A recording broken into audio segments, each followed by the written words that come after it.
Jubilee Hills బైపోల్లో car party గెలుస్తుందని కొన్ని exit poll survey ఫలితాలు సూచిస్తున్నాయి. కేకే సర్వే బీఆర్ఎస్ పార్టీ వైపే మొగ్గు చూపింది. కేకే సర్వే సంస్థ విడుదల చేసిన ఎగ్జిట్ పోల్స్ ప్రకారం జూబ్లీహిల్స్ ఉప ఎన్నికల్లో బీఆర్ఎస్ పార్టీ స్పష్టమైన ఆధిక్యత కనబరుస్తుందని తెలిపింది. ఇక బీఆర్ఎస్ అభ్యర్థి కాంగ్రెస్పై 8% ఓట్ల తేడాతో గెలిచే అవకాశాలున్నాయని కేకే సర్వే వెల్లడించింది. ఇక మరో సర్వే సంస్థ తెలంగాణ ఇంపాక్ట్ కూడా బీఆర్ఎస్ విజయడంకా మోగించనుందని తెలిపింది. కాంగ్రెస్ 40%, బీఆర్ఎస్ 46% వచ్చే అవకాశం ఉందని తెలిపింది.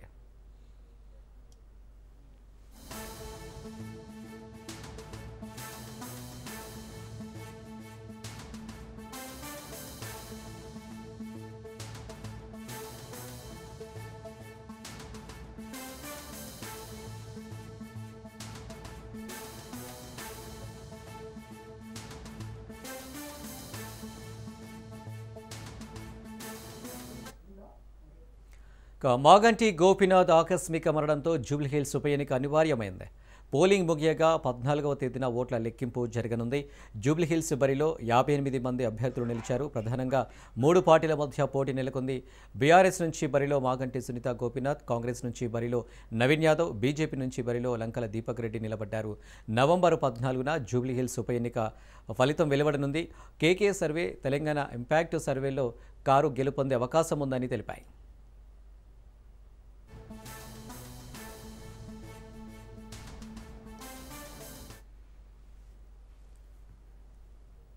రైట్గా దీనికి సంబంధించి మరిన్ని డీటెయిల్స్ మా ప్రతినిధి సైదులు అందిస్తారు. సైదులు, జూబ్లీహిల్స్ ఉప ఎన్నిక ఫలితం సంబంధించి ఇటు కేకే సర్వే కావచ్చు, తెలంగాణ ఇంపాక్ట్ సర్వేలో కేవలం కారు గెలుపొందే అవకాశం ఉందని కూడా సర్వేలో తేలింది. ఏంటి డీటెయిల్స్?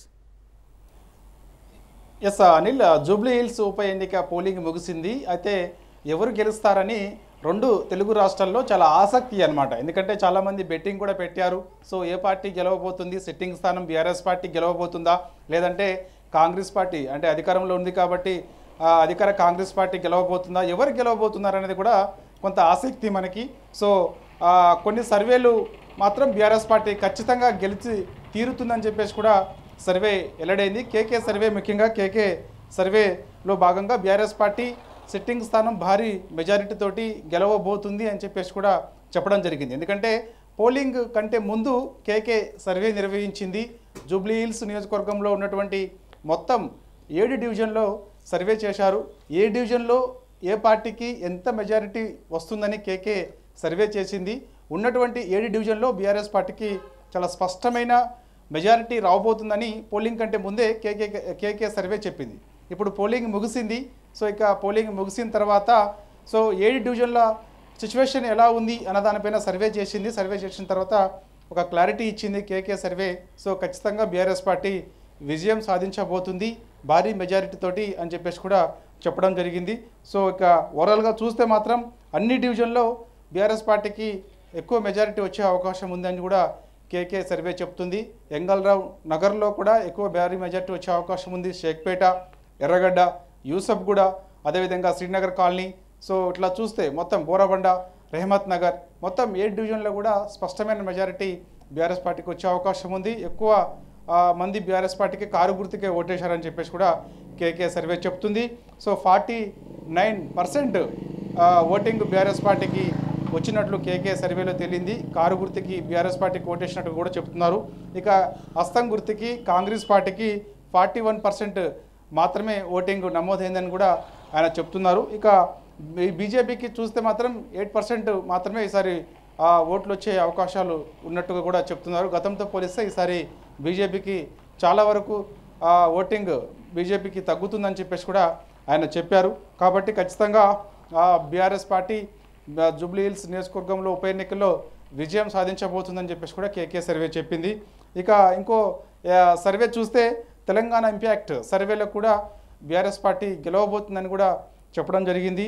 బీఆర్ఎస్ పార్టీకి 46% ఓటింగ్ నమోదైంది కాబట్టి సో ఖచ్చితంగా విజయం బీఆర్ఎస్ పార్టీకి ఎక్కువ అవకాశాలు ఉన్నట్టుగా కూడా చెప్పడం జరిగింది. ఇక కాంగ్రెస్ పార్టీకి చూస్తే 45%, అంటే 1% మాత్రమే కొంత కాంగ్రెస్ పార్టీకి తక్కువగా ఉందని కూడా చెప్పడం జరిగింది. సో ఏదేమైనా బీఆర్ఎస్ పార్టీ మాత్రం ఖచ్చితంగా గెలుస్తుందని చెప్పేసి కూడా ఈ యొక్క తెలంగాణ ఇంపాక్ట్ సర్వేలో భాగంగా చెప్పడం జరిగింది. ఇక బీజేపీ ఇటు కేకే సర్వేలో బీజేపీకి 8% మాత్రమే ఓట్లు వచ్చే అవకాశం ఉన్నట్లు కేకే సర్వేలో చెప్పడం జరిగింది. ఇక తెలంగాణ ఇంపాక్ట్ సర్వేలో కూడా బీజేపీకి ఈసారి 8% మాత్రమే ఓటింగ్ వచ్చే అవకాశం ఉంటున్నట్టు కూడా చెప్పారు. ఇక ఇతరులు చూస్తే 1% వరకు వాళ్ళకి ఓట్లు వెళ్ళే అవకాశం ఉండే అవకాశం ఉన్నట్టు కూడా చెప్తున్నారు. ఎందుకంటే అభ్యర్థులు ఎక్కువగా ఉన్నారు కాబట్టి, సో 58 మంది అభ్యర్థులు ఉన్నారు అనిల్. ఎందుకంటే ఈ యొక్క 50 మంది అభ్యర్థులు పోటీల్లో ఉన్నారు కాబట్టి కొందరు ఏజ్డ్ పర్సన్స్ ఎవరైతే ఉంటారో వారు ఏ అభ్యర్థికి ఓటేస్తున్నాం అనేది కొంత స్పష్టత ఉండదు. సో దానివల్ల కొంత ఇబ్బంది అయ్యే అవకాశం ఉంటుంది. ఇతరులకి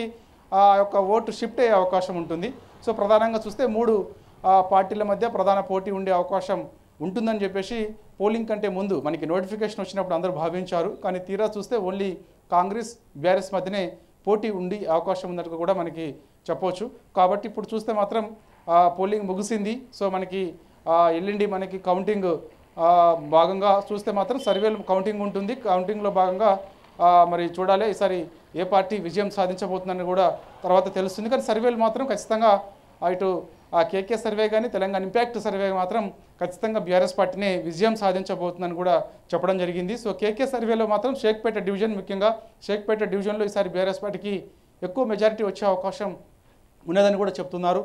దాని తర్వాత ఇక మనకి బోరబండ చూస్తే బోరబండలో కూడా ఖచ్చితంగా స్పష్టమైన మెజారిటీ ఈసారి బీఆర్ఎస్ పార్టీకి వచ్చే అవకాశాలు ఉంటున్నట్టు కూడా చెప్తున్నారు. ఎందుకంటే అన్ని డివిజన్ల సర్వే చేసిన తర్వాత అక్కడ ఉన్నటువంటి ప్రజలు ఒకటే కోరుకుంటున్నారు, గతంలో చేసినటువంటి అభివృద్ధి ఏదైతే ఉందో అభివృద్ధి సంక్షేమం ఖచ్చితంగా చూసి మేము ఓటేస్తున్నాం అని చెప్పేసి కూడా అంటున్నారు. ఎందుకంటే ఆల్రెడీ కాంగ్రెస్ పార్టీ అధికారంలోకి వచ్చి 23 నెలలు కావస్తుంది కాబట్టి సో మరో 2 సంవత్సరాలు మాత్రమే కాంగ్రెస్ పార్టీ అధికారంలో ఉండే అవకాశం ఉంటుంది కాబట్టి సో ఉన్నా కూడా ఉపయోగం లేదు, ఇప్పుడు అభివృద్ధి కూడా ఏమీ చేయదు. సో అందుకు ఖచ్చితంగా బీఆర్ఎస్ పార్టీని గెలిపించబోతున్నాము అని చెప్పేసి కూడా అక్కడ ప్రజలు చర్చించుకున్నట్టు ఓటు కూడా బీఆర్ఎస్ పార్టీకి వేసినట్టు కూడా ఈ సర్వేలు చెప్తున్నాయి. సో అందరితో మాట్లాడిన తర్వాత ఒక క్లారిటీ వచ్చిన తర్వాత పోలింగ్ ముగిసిన తర్వాత కేకే సర్వేలో మాత్రం ఖచ్చితంగా బీఆర్ఎస్ పార్టీ స్పష్టమైన మెజారిటీతోటి విజయం సాధించబోతుందని కూడా చెప్పడం జరిగింది. కాబట్టి తెలంగాణ ఇంపాక్ట్ సర్వేలో మాత్రం 1% మాత్రమే కాంగ్రెస్ పార్టీకి కొంత తగ్గే అవకాశం ఉందని కూడా చెప్తున్నారు. సో అక్కడ కొంత టఫ్ ఉండే అవకాశం ఉన్నట్టుగా కూడా చెప్తుంది తెలంగాణ ఇంపాక్ట్ సర్వే.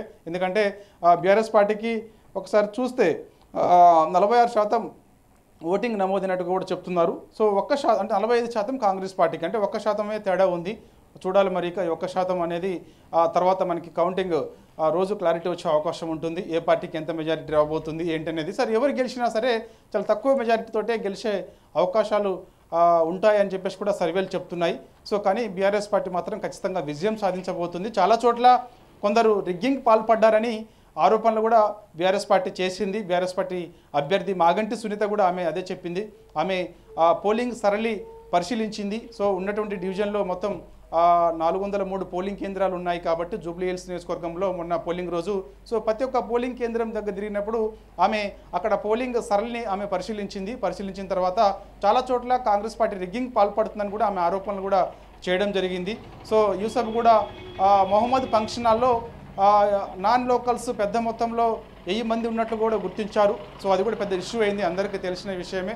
ఇక కాంగ్రెస్ పార్టీ అభ్యర్థి ఇంటి పక్కనే ఒక గవర్నమెంట్ స్కూల్లో పోలింగ్ కేంద్రం ఉంది. సో అక్కడ కూడా రిగ్గింగ్ జరిగిందని ఆరోపణలు వచ్చాయి. సో ఆరోపణలతో పాటుగా ఇప్పుడు చూస్తే మాత్రం ఖచ్చితంగా చాలా చోట్ల కాంగ్రెస్ పార్టీ అధికార దుర్వినియోగానికి పాల్పడిందని పెద్ద ఎత్తున ఆరోపణలు కూడా రావడం జరిగింది. నాన్ లోకల్స్ ముఖ్యంగా అంటే మనకి ఆలేరు ఎమ్మెల్యే బీర్లా ఐలయ్య యాదవ్ పోలింగ్ రోజు ఉదయం 7 గంటలకే ఆయా పోలింగ్ కేంద్రాల వద్దకు వచ్చి ఓటర్ను ప్రలోభ పెట్టారని పెద్ద ఎత్తున ఆరోపణలు వచ్చాయి.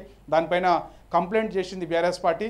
మధురానగర్ పోలీస్ స్టేషన్లో ఆయనపైన కేసు కూడా నమోదైంది. ఇక డోర్నకల్ ఎమ్మెల్యే రామచంద్ర నాయక్ సో ఆయన కూడా పోలింగ్ రోజు ఉదయం 7 గంటలకే ఆయా పోలింగ్ కేంద్రాల వద్ద నించొని ఓటర్లను ప్రలోభ పెట్టి ఆ యొక్క విజువల్స్ కూడా పెద్ద ఎత్తున వైరల్ అయ్యాయి. సో ఇక దానిపైన కూడా బీఆర్ఎస్ పార్టీ కంప్లైంట్ చేసింది. సో ఆయనపైన కూడా మధురానగర్ పోలీస్ స్టేషన్లో కేసు నమోదైంది. సో ఇలా చూస్తే మాత్రం ఇక ఎమ్మెల్సీ శంకర్ నాయక్ ఆయన కూడా జూబ్లీ హిల్స్ నియోజకవర్గంలో ఆయన అన్ని పోలింగ్ కేంద్రాల వద్ద ఉండి ఓటర్ని ప్రలోభ పెట్టారని పెద్ద ఎత్తున ఆరోపణలు వచ్చాయి. సో అవి విజువల్తో సహా ఈసీకి బీఆర్ఎస్ పార్టీ కంప్లైంట్ చేసింది. సో ఆయనపైన కూడా చర్యలు తీసుకుంటామని చెప్పేసి కూడా ఈసీ చెప్పింది. సో ఇట్లా చూస్తే చాలామంది మంత్రులు కానీ డిప్యూటీ ముఖ్యమంత్రిగా ఉన్నటువంటి బట్టి విక్రమార్క కానీ వీళ్ళందరూ కూడా నాన్ లోకల్స్ అయినప్పటికీ కూడా జూబ్లీ హిల్స్ నియోజకవర్గంలో ప్రతి ఒక్క పోలింగ్ కేంద్రం వద్దకు వెళ్ళి అక్కడ ఓటర్లను ప్రలోభ పెట్టే ప్రయత్నం చేశారని పెద్ద ఎత్తున ఆరోపణలు వచ్చాయి. ఎంపీగా ఉన్నటువంటి మల్లు రవి కూడా నేరుగా పోలింగ్ కేంద్రం వద్ద ఉన్నారు.